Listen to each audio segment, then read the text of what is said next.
வணக்கம் சகாப்தம் காணொலி நேயர்களே. கனியமுதே அத்தியாயம் 9. தன்னுடைய வருமானத்தை அதிகப்படுத்தியே ஆக வேண்டிய கட்டாயத்தில் இருந்தான் மலையமான். வெளியே வாங்கிய கடனுக்கு மாதம் வட்டி கட்ட வேண்டும். பேங்கில் வாங்கிய விவசாய லோனுக்கு தவணை கட்ட வேண்டும். அது தவிர விவசாயத்திற்கு தேவைப்படும் சிறு முதலீடு, வீட்டு செலவு, அக்கா வீட்டின் அவசர தேவைகள், கனிமொழியின் அத்தியாவசிய வசதிகள் என்று அவன் பூர்த்தி செய்ய வேண்டிய விஷயங்கள் வரிசை கட்டி நின்றன. நிச்சயம் ஒரு கணிசமான தொகை மாத வருமானமாக வேண்டும். இல்லை என்றால் ஒன்று அவன் கையாலாகாதவனாக ஆகிவிடுவான், அல்லது கடன்காரனாகி விடுவான். இரண்டுமே கேவலம். அவனுடைய சிந்தனையும் தேடலும் ஏதாவது செய்ய வேண்டும், எப்படியாவது ஒரு வழியை கண்டுபிடிக்க வேண்டும் என்பதிலேயே 24 மணி நேரமும் இருந்தது. அந்த நேரத்தில் தான் டவுனில் ஒரு மளிகை கடை லீஸுக்கு வந்தது. நல்ல இடம், ஓரளவுக்கு வருமானமும் இருக்கும். எடுத்து நடத்தலாமா என்று யோசித்தான். ஆனால் மனம் ஏனோ ஒப்பவில்லை. புது தொழில், ஆழம் தெரியாமல் காலை வைத்து நட்டமாகிவிட்டால் நிலைமை இன்னும் மோசமாகிவிடுமே என்று யோசனையாக இருந்தது. அப்போதுதான் மின்னல் போல் அவனுக்குள் அந்த எண்ணம் உதித்தது. கடையில போடுற பணத்தை வச்சு பண்ணையை கொஞ்சம் விரிவாக்குனா என்ன? பண்ணை என்றால் வெறும் மீன் பண்ணை அல்ல. விவசாயத்தோடு கால்நடைகள், கோழி, வாத்து மற்றும் மீன்களை கூட்டாக வளர்த்து பண்ணை கழிவுகளை மறுசுழற்சி செய்யும் ஒருங்கிணைந்த பண்ணை. இயற்கையின் சீற்றத்தாலும் மற்ற சந்தர்ப்ப சூழ்நிலைகளாலும் விவசாயிகளால் ஆண்டு முழுவதும் விவசாயத்தை மட்டுமே நம்பியிருக்க முடிவதில்லை. எனவேதான் வேளாண்மையில் இந்த ஒருங்கிணைந்த பண்ணை அவசியமாகிறது. மலையமானும் அதை கையில் எடுக்க நினைத்தான். ஏற்கனவே மீன் குளம் இருக்கிறது. மாடுகளை பராமரிப்பதும் கோழி வளர்ப்பதும் தெரியாத வேலை அல்ல. இப்போது அனைத்தையும் ஒன்றாக ஒருங்கிணைத்து பண்ணையாக மாற்ற வேண்டும். தெரிந்த தொழில், சறுக்கினாலும் சுதாரித்துக் கொள்ள முடியும் என்று மனம் திடப்பட்டது. வீட்டில் ஏற்கனவே 10 மாடுகள் நிற்கின்றன. அதோடு இன்னும் 10-15 மாடுகளை வாங்கி மீன் குளக்கரையில் ஷெட் போட்டு அவைகளை பராமரிக்க வசதி செய்ய வேண்டும். கோழி வளர்ப்பிற்கு கொட்டகை அமைக்க வேண்டும். பண்ணை கழிவு மறுசுழற்சி முறையால் மீன்களுக்கும் கோழிகளுக்கும் தீவனம் வாங்கும் செலவு பாதியாக குறையும். கால்நடை கழிவுகளால் குளத்தில் மிதவைகள் வளர்ச்சி ஊக்குவிக்கப்பட்டு மீன் வளம் பெருகும். பாலும் முட்டையும் அவனுடைய மாத வருமானத்தை மேம்படுத்தும். பலவற்றையும் யோசித்து இதை தன்னால் செயல்படுத்த முடியும் என்கிற நம்பிக்கையோடு துணிந்து பணத்திற்கு ஏற்பாடு செய்ய துவங்கினான். ஆனால் பணம் புரட்டுவது என்ன அத்தனை சுலபமா என்ன? அதுவும் ஒரு விவசாயிக்கு. குதிரைக்கு கூட கொம்பு முளைக்க வைத்து விடலாம். ஆனால் பணத்தை அவ்வளவு எளிதாக புரட்டிவிட முடியாது. மலையமான் அலையாத பேங்க் இல்லை. அந்த டாக்குமெண்ட், இந்த டாக்குமெண்ட் என்று அவனை நடையாய் நடக்க விட்டு கடைசியில் ஜாமீன் கையெழுத்தில் வந்து நின்றார்கள். அவன் யாரிடம் போவான்? கையில வெண்ணெய வச்சுக்கிட்டு எதுக்குடா இப்படி நெய்க்க அலையிற? உன் மாமனாரே ஒரு பணப்பெட்டகம், அவர்கிட்ட ஒரு வார்த்தை சொல்லண்டா. உனக்கு சங்கடமா இருந்தா நான் வேணும்னா போய் பேசுறேன். இந்த பேங்க், லோனு, கையெழுத்து எதுவும் தேவையில்லை என்றார் நாராயணன். மலையமான் மறுப்பாக தலையசைத்தான். எதுக்குடா வீம்பு பிடிக்கிற என்று கடுப்படித்தார். இவனுக்கு இந்த கல்யாணத்தை எதுக்கு செஞ்சு வச்சோம்? அங்கப்பா அண்ணன் கிட்ட இருந்து 5 பைசா கூட அடைஞ்சுக்க மாட்டேங்கிறானே, இவனால நமக்கு ஒண்ணும் இல்லாம போயிடும் போல இருக்கே என்று உள்ளுக்குள் பொறுமினார். அவருடைய பொறுமலோ ஆலோசனையோ எதுவும் அவன் செவியில் ஏறவில்லை. பேங்கில் லோன் கிடைக்காது என்று தெரிந்துவிட்டது. இனி அடுத்த வழி என்ன என்று யோசித்தவன் தோப்பை மட்டும் கையில் வைத்துக் கொண்டு வயலை அடகு வைக்கலாமா? பணம் போதுமா என்று கணக்கு போட்டான். போதும் என்றுதான் தோன்றியது. அடுத்து வந்த நாட்களில் ஊரில் உள்ள வசதியான ஆட்களிடம் வயலை அடகு வைப்பதை பற்றி பேசவும் துவங்கினான். அதற்கு மேல் பொறுக்க முடியாத நாராயணன் மலையமான் அறியாமல் அங்கப்பனின் தோப்புக்கு சென்று அவரை சந்தித்தான். அங்கப்பனுக்கு மருமகன் தன்னிடம் நெருங்கி வராதது ஒரு பக்கம் வருத்தம்தான். ஆனால் அவனுடைய குணம் அவரை வெகுவாக ஈர்த்தது. அவனிடம் இருக்கும் இந்த பிடிவாதமும் துடிப்பும் தொடர் முயற்சியும் அவனுடைய திறமைக்கு இன்னும் வலு சேர்க்கும் என்று பூரிப்புடன் எண்ணிக்கொண்டார். மாப்பிள்ளை கிட்ட நான் பேசிக்கிறேன், நீ கவலைப்படாத என்று நாராயணனுக்கு சமாதானம் சொன்னவர் சொன்னது போலவே அடுத்த சில நாட்களில் மருமகனை சந்தித்து பேசவும் செய்தார்.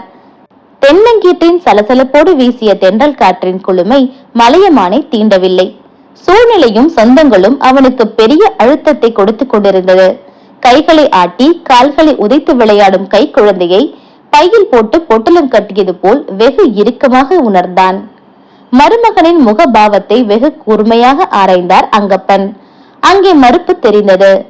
அதை வாய்விட்டு அவன் சொல்லிவிட்டால் அந்த வார்த்தையிலிருந்து பின்வாங்கவே மாட்டான் என்பதை அறிந்திருந்தவர் அவன் வாயை திறப்பதற்குள் அவசரமாக பேசினார்.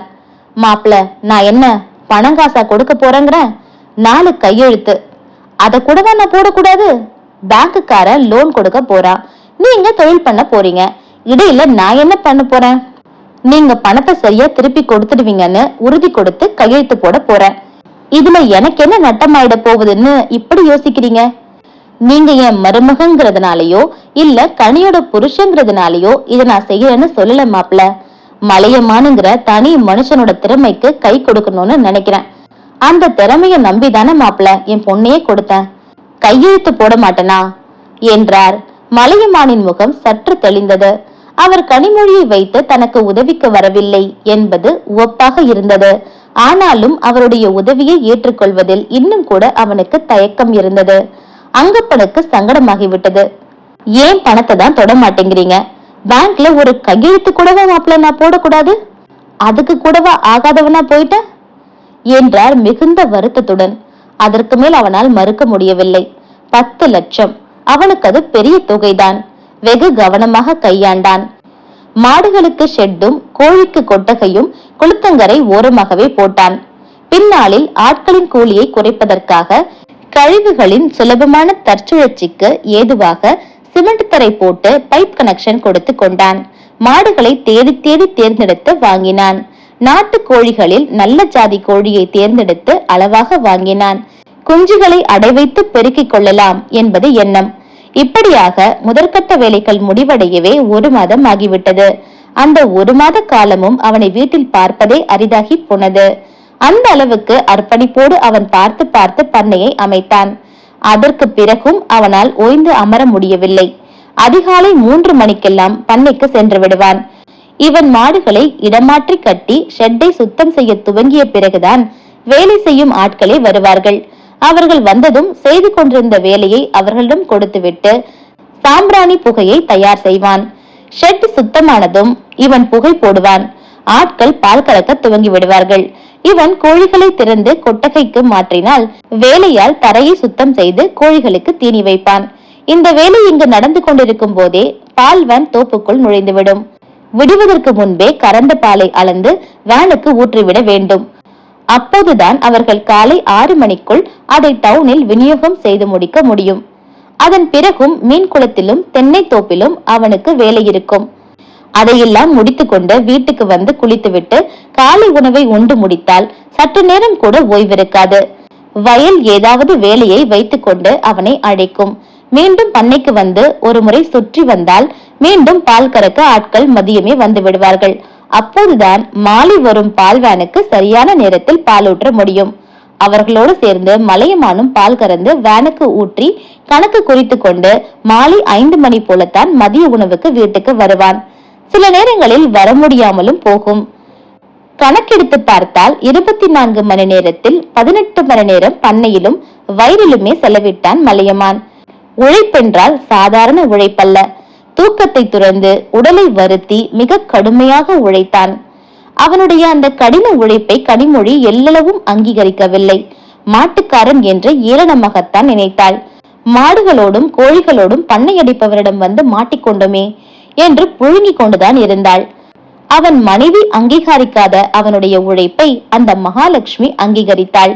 மலையமானின் பொருளாதாரம் மெல்ல முன்னேற்ற பாதையை நோக்கி நகர துவங்கியது. இதற்கிடையில் இன்னொன்றும் நடந்திருந்தது. மலையமான் பண்ணை அமைக்கும் வேலையில் மும்முரமாக இருந்த சமயத்தில் கனிமொழிக்கு வேலைக்கான அப்பாயின்மெண்ட் ஆர்டர் வந்தது. வேலையில் சேரும் நாள் வரை அவனுக்கு எதுவும் தெரியாது. அன்று காலை வேலைக்கு கிளம்பி வெளியே வந்துதான் அலமேலுவிடம் விஷயத்தை சொன்னாள். அவருக்கு எதுவுமே புரியவில்லை.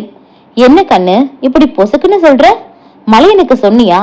உங்க அப்பாவுக்கு தெரியுமா என்றெல்லாம் கேட்டார். அவள் வழக்கம் போல, என்னோட அப்பா கிட்ட நான் சொல்லிக்கிறேன், உங்க பையன் கிட்ட நீங்க சொல்லிக்கங்க என்று கூறிவிட்டு கிளம்பி விட்டாள். முன்பு ஒரு முறை நடந்தது போலவே அன்றும் அறக்க பறக்க அவர் மகனை தேடி பண்ணைக்கு ஓடி விஷயத்தை சொன்னார். அவருடைய தன்னிச்சையான முடிவில் உள்ளுக்குள் கலங்கினாலும் வெளியே எதையும் காட்டிக்கொள்ளவில்லை அவன்.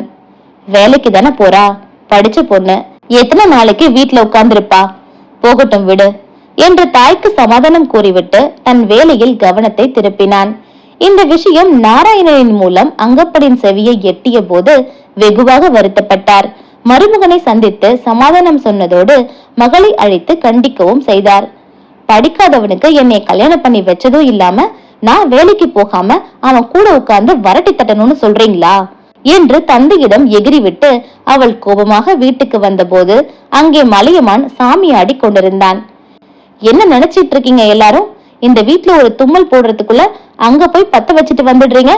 அந்த மனுஷன் எதுக்கு எடுத்தாலும் என்ன விசாரிக்க காரை போட்டுக்கிட்டு பண்ணைக்கு வந்துடுறாரு என்று காட்டு கத்து கத்தினான். அவரு என்னடா வெளியாளா?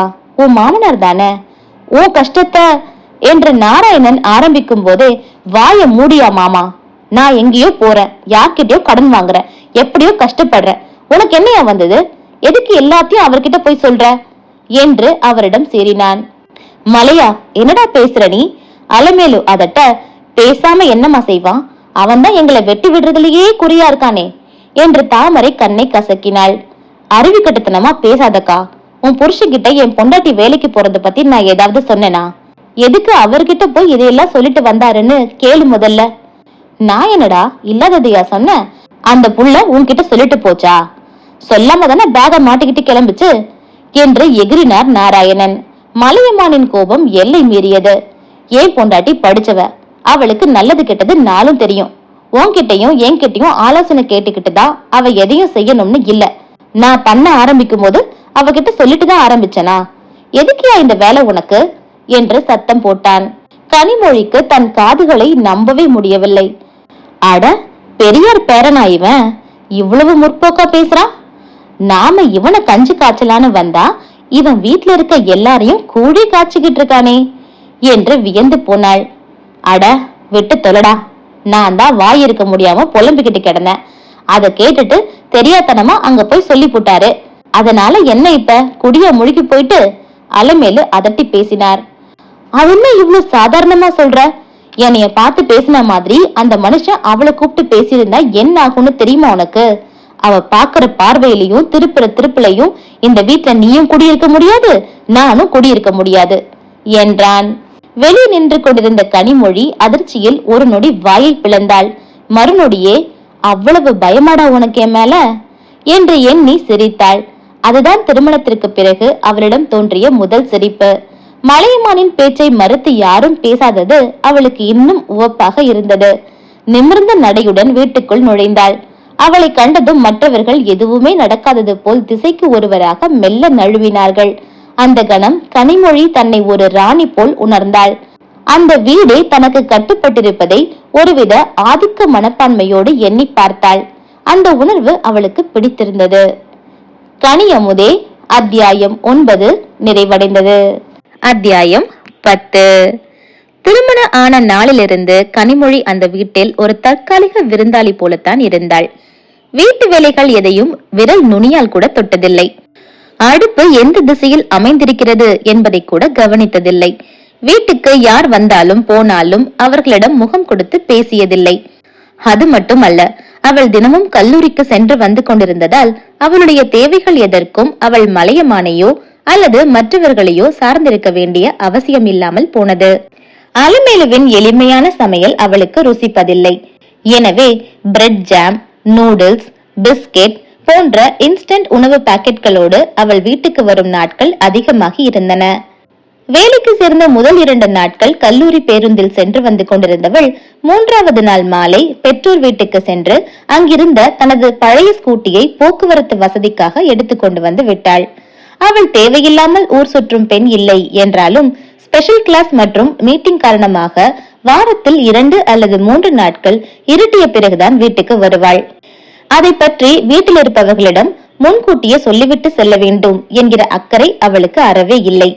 அவள் தாமதமாக வீட்டிற்கு வரும் நாட்களிலெல்லாம் வயிற்றில் நெருப்பை கட்டிக்கொண்டு வழிமேல் விழி வைத்து காத்திருப்பது அலமேலுவிற்கு வழக்கமான ஒன்றாகி போனது. திடகாத்திரமான ஆண் பிள்ளைகளே வண்டியை கொண்டு போய் லாரியில் சொருகுவதும் மரத்தில் மோதுவதுமாக இருக்கும் காலத்தில் இந்த பெண் ஊதுபத்தி போல் இருந்து கொண்டு இவ்வளவு பெரிய வண்டியை விற்றென்று விரட்டி கொண்டு போவதும் வருவதுமாக இருக்கிறாளே என்கிற பயம் அவருக்கு. அவளுக்கு எதை பற்றியும் கவலை இல்லை, யாரை பற்றியும் அக்கறை இல்லை. தான், தன்னுடைய பொருட்கள், தன்னுடைய வசதி என்று தனக்கென்று ஒரு தனி வாழ்க்கையை அந்த வீட்டுக்குள்ளேயே அமைத்துக் கொண்டாள். அதற்குள் மலையமானும் நுழைய முடியாது, மற்றவர்களும் நுழைய முடியாது. மனைவியின் மெத்தனமான நடவடிக்கைகளை கவனிக்கவோ கண்டிக்கவோ மலையமான் அதிகம் வீட்டில் இருப்பதில்லை. அவனுடைய பொழுது பண்ணையை மேம்படுத்துவதிலேயே கழிந்து கொண்டிருந்தது. அலமேலு அனைத்தையும் தனக்குள்ளேயே போட்டு புதைத்துக் கொண்டார். மகனுடைய கவனத்திற்கு எதையுமே கொண்டு செல்வதில்லை. ஏற்கனவே தாமரை இலை தண்ணீர் போல் ஒட்டாத வாழ்க்கை வாழ்ந்து கொண்டிருக்கும் மகனுக்கும் மருமகளுக்கும் இடையில் இது ஒரு கூடுதல் பிரச்சனையாகி விடக்கூடாது என்பது அவருடைய எண்ணம். தாமரைக்கு இங்கு நடக்கும் எதுவும் முழுமையாக தெரியவில்லை என்றாலும் வீட்டுக்கு வரும்போதெல்லாம் வயதான தாய் ஒற்றையாளாக வீட்டு வேலை தோட்ட வேலை இரண்டையும் சேர்த்து செய்வதோடு அடுப்பிலும் கிடந்து வாடுவதைக் கண்டு அவளுக்கு பொறுக்க முடியவில்லை. கனிமொழியை கண்டால் ஜாடை மாடையாக ஏதாவது பேசுவாள். ஒரு நாள் இருக்குடி உனக்கு என்று கனிமொழி மனதிற்குள் கருவி கொண்டிருந்தாள். ஒரு முயற்சி எடுத்தால் அதில் 1000 தடங்கல்கள் வரும். அவற்றையெல்லாம் சமாளித்துத்தான் வெற்றி கனியை ருசிக்க வேண்டியிருக்கும். மலையமானுக்கு மட்டும் வெற்றி சிறப்பு சலுகையில் சுலபமாக கிடைத்து விடுமா என்ன? அவனுடைய முயற்சிக்கும் தடங்கள் வந்தது. சின்ன தடங்கள் தான், ஆனால் சீரியஸானது. அவனுடைய பண்ணையில் இருக்கும் பால் வளம் திடீரென்று குறைந்து விட்டது. என்ன ஏது என்று தெரியாமல் தடுமாறி போனவன் கால்நடை மருத்துவரை அழைத்து வந்து ஆலோசனை கேட்டான். அதன் பிறகுதான் மாடுகளுக்கு ஊட்டச்சத்து பற்றாக்குறை ஏற்பட்டிருப்பது தெரிந்தது. வைக்கோல், புண்ணாக்கு, பருத்தி கொட்டை என்று அனைத்தையும் நேரம் தவறாமல் கொடுத்து கொண்டுதான் இருந்தான். ஆனால் பசும் புல்லின் தேவை அதிகமாகி இருந்தது. 1-2 மாடுகள் என்றால் வயற்காட்டு பக்கம் அவிழ்த்து விட்டால் மேய்ந்து விட்டு வந்துவிடும். ஆனால் பண்ணை மாடுகளை அப்படி தரிசில் அவிழ்த்து விட்டு மேய்க்க முடியாது. எனவே பக்கத்தில் இருந்த அரசு பண்ணையிலிருந்து தீவன புல் விலைக்கு வாங்கி போட்டுக் கொண்டிருந்தான். மாடுகளின் எண்ணிக்கை அதிகம் இருந்ததால் கட்டுப்படியாகவில்லை. எனவே தீவன புல்லின் அளவை குறைத்து வைக்கோலின் அளவை கூட்டி சமாளித்தான். விளைவு பால்வளம் குறைந்து போயிற்று. மீண்டும் அரசு பண்ணையிலிருந்து மலையமானின் பண்ணைக்கு தினமும் 2 மினி ட்ரக் பசும் புல் இறக்குமதியாக துவங்கியது. தோசைக்காரியிடம் மாவு விலைக்கு வாங்குவது போல் தன்னுடைய தினப்படி தேவைக்கு பிறரை எதிர்பார்த்து நிற்பது சரியாக படவில்லை அவனுக்கு. எனவே தானே தன்னுடைய பண்ணையில் ஒரு இடத்தை ஒதுக்கி தீவன புல்லை பயிரிடலாம் என்று யோசனை செய்தான். அதற்கான நிலத்தை தேர்வு செய்ய பார்த்தால் தோப்பு முழுவதும் தென்னை மர நிழல், வயலோ பொன் விளையும் பூமி. அங்கு கொண்டு போய் இந்த புல்லை பயிரிட முடியாது. என்ன செய்யலாம் என்று யோசித்துவிட்டு நாராயணனிடம் உதவி கேட்டான். அவர் பயன்படுத்தாமல் தரிசாக போட்டு வைத்திருக்கும் நிலத்தில் தான் தீவன புல் பயிரிட்டுக் கொள்வதாகவும் ஈடாக குத்தகை பணம் ஆண்டுதோறும் கொடுத்து விடுவதாகவும் கூறினான். சற்றும் யோசிக்காமல், நான் அதுல இந்த வருஷம் வெள்ளாம பண்ணலான்னு இருக்கேன்டா என்றார். அவன் அதை எதிர்பார்க்கவில்லை. அவர் கேட்கும் போதெல்லாம் அவன் எண்ணி பார்த்து கொடுத்ததில்லை, அள்ளிதான் கொடுப்பான். அந்த உரிமையில் தான் உதவி கேட்டு வந்தான். தனக்கு எதையும் அவர் மறுக்க மாட்டார் என்று நம்பினான். ஆனால் ஏமாற்றம் தான் மிஞ்சியது. தாயும் பிள்ளையுமாக இருந்தாலும் வாயும் வயிறும் வேறுதான் என்று எண்ணிக்கொண்டு, சரி மாமா, ஒன்னும் பிரச்சனை இல்ல, நான் பாத்துக்கிறேன் என்று கூறிவிட்டு எழுந்தான். தம்பியின் தலை மறைந்ததும், நமக்கு ஒண்ணுன்னா அவன் கிட்ட தானே போய் நிக்கிறோம். உங்ககிட்ட அவன் ஓசிலியா கேட்டான், குத்தக பணம் தான் கொடுக்கறேன்னு சொன்னால, எப்படி இல்லைன்னு சொன்னீங்க என்று கணவனிடம் எகிரினாள். அதைவிட ஒரு படி அதிகமாக மனைவியிடம் எகிரினார் நாராயணன். அவனோட மாமனார் கணக்கில்லாம சொத்து வச்சுக்கிட்டு காத்துக்கிட்டு இருக்காரு, அங்க போய் கேட்க வேண்டியதுதானே, எதுக்கு இங்க வந்து நிக்கிறான்? அவருடைய கோபம் அது ஒன்றுதான். அந்த மனுஷங்கிட்ட அவ்வளவு காசு இருக்கு, இவன் ஏன் அடைஞ்சுக்க மாட்டேங்கிறான்? இவனால நமக்கு ஒண்ணும் கிடைக்க மாட்டேங்குதே. எவ்வளவு ஆசையா இந்த கல்யாணத்தை பண்ணி வச்சோம், ஒண்ணுக்கும் உபயோகம் இல்லாம மாட்டை வாங்கி கட்டி வச்சுக்கிட்டு அதுக்கு புல்லுக்கு என்கிட்ட வந்து நிக்கிறான் என்று சத்தம் போட்டு மனைவியை அடக்கினார். நாராயணன் அதோடு விட்டுவிடவில்லை. அங்கப்பனை தேடி சென்று விஷயத்தை சொன்னார். கூடவே இப்படி அவரிடம் விஷயத்தை கொண்டு வந்து சேர்ப்பதற்காக தன்னிடம் அவன் சத்தம் போட்டு ரகளை செய்ததையும் சேர்த்து சொல்லிவிட்டு சென்றார். இனி தானாக சென்று உதவ முடியாது. மலையமானும் கேட்க மாட்டான். கையை கட்டி போட்டது போல் இருந்தது அங்கப்பனுக்கு. மருமகன் தன்னிடம் நெருங்கி வராததற்கு காரணம் தன் மகள் அவனிடம் காட்டும் விலகல்தான் என்பதை அனுபவம் அவருக்கு உணர்த்தியது.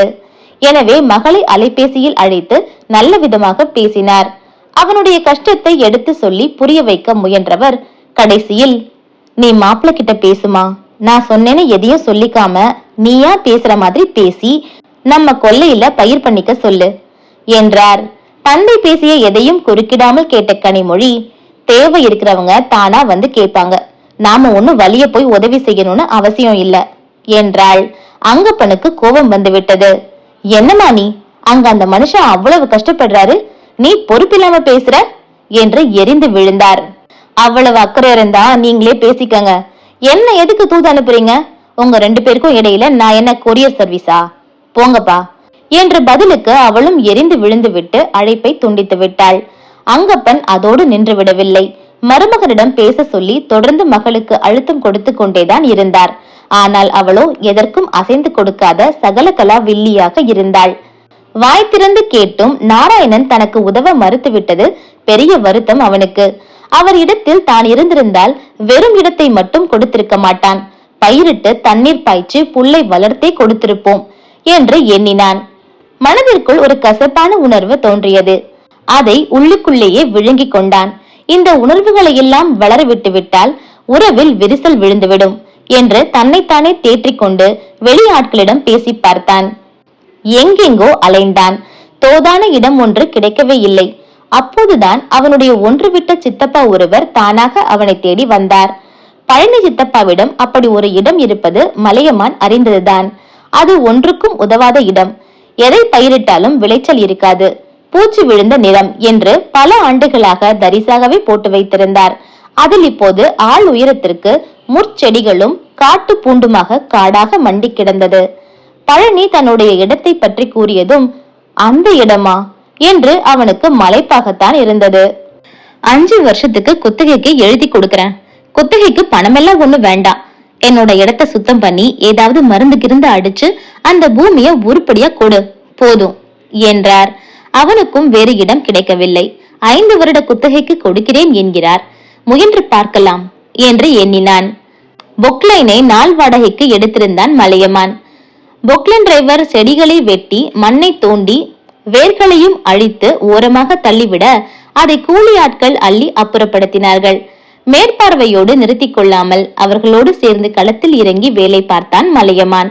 அவன் கையிலும் காலிலும் முட்களை குத்தி கொண்டு காயத்தோடு வரும்போது அலமேலுவின் தாய் மனம் பதறும்.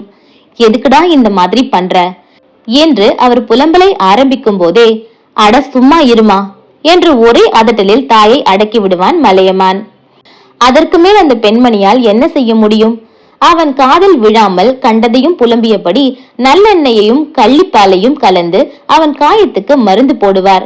மறுநாளே மீண்டும் அந்த வேலைக்கு போய் புது காயங்களோடு வருவான். முதியவனுடைய புலம்பல்களும் அவனுடைய அதட்டல்களும் தொடர்ந்து கொண்டிருந்தன.